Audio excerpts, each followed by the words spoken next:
বাচ্চা যখন 2-3 দিন যখন হয়ে যাবে, তখন একজন খুব গ্রামের ভিতরে পরেশগার দিনদার একজন ব্যক্তির কাছে ওই বাচ্চাটাকে নিয়ে যেতে হবে, আর ও খেজুর চিবিয়ে চিবিয়ে ওই বাচ্চার মুখে দেওয়া করাবে। এটার নাম হচ্ছে তাহনিক। তাহনিক করাতে হবে। আল্লাহ নবীর কাছে তাহনিক করাতে নিয়ে আসতো, খেজুর চিবিয়ে ওই বাচ্চার মুখে দিত, তখন আল্লাহ নবী ওই বাচ্চার জন্য দোয়া করে দিতেন। তো বুজুর্গ কোনো একজন ভালো পণ্ডিত, একজন পরেশগার, একজন আলেম হোক বা একজন পরেশগার, একজন দিনদার একজন ব্যক্তি হোক, তার কাছে নিয়ে যাবেন, তাহনিক করাবেন। তবে বর্তমান যা সমাজ, এই সমাজে একজন বুজুর্গ পাওয়া খুব কঠিন। মনে করুন একজন খুব ভালো আলেম রয়েছে, দেখবেন ও জর্দা দিয়ে পান খায়। খুব একজন ভালো আলেম রয়েছে, দেখবেন যে ও না হয় সিগারেট খায়, বা দেখবেন ও খৈনি খায়, বা ও গুটকা খায়। গ্রামের ভিতরে একজন পরেশগার খুব বুজুর্গ একজন ব্যক্তি আপনি মনে করেছেন যে হ্যাঁ, দেখবেন ও লুকে লুকে খৈনি খায়। কার কাছে তাহনিক করাতে নিয়ে যাবেন গো? সবাই বিপদে। তাহনিক করাতেও নিয়ে যাওয়া যায় না, এরকম মানুষ পাওয়া খুব কঠিন। তাহনিক করাতে হবে।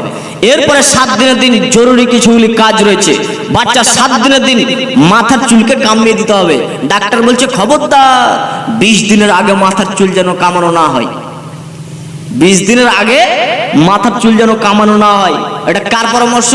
ডাক্তারের। আর মুহাম্মদ সাল্লাল্লাহু আলাইহি সাল্লামের পরামর্শ হচ্ছে 7 দিনের দিন শরীরকে পরিষ্কার করো, নোংরা পরিষ্কার করো, চুলটাকে পুরোটাই কামিয়ে দাও, এবং চুল পরিমাণ চাঁদি দান করতে হবে। আদর্শ পরিবার গড়ে তোলার প্রথম ভূমিকা আপনাকে দেখাচ্ছি, বাচ্চাদেরকে আপনি কেমন ভাবে লালন পালন করবেন। শুরু থেকেই একটা ইসলামিক পরিবার গঠনে আপনাকে ভূমিকা এইভাবে পালন করতে হবে। 7 দিনের দিন সুন্দর একটি নাম রাখতে হবে, অর্থবোধক একটি নাম রাখতে হবে।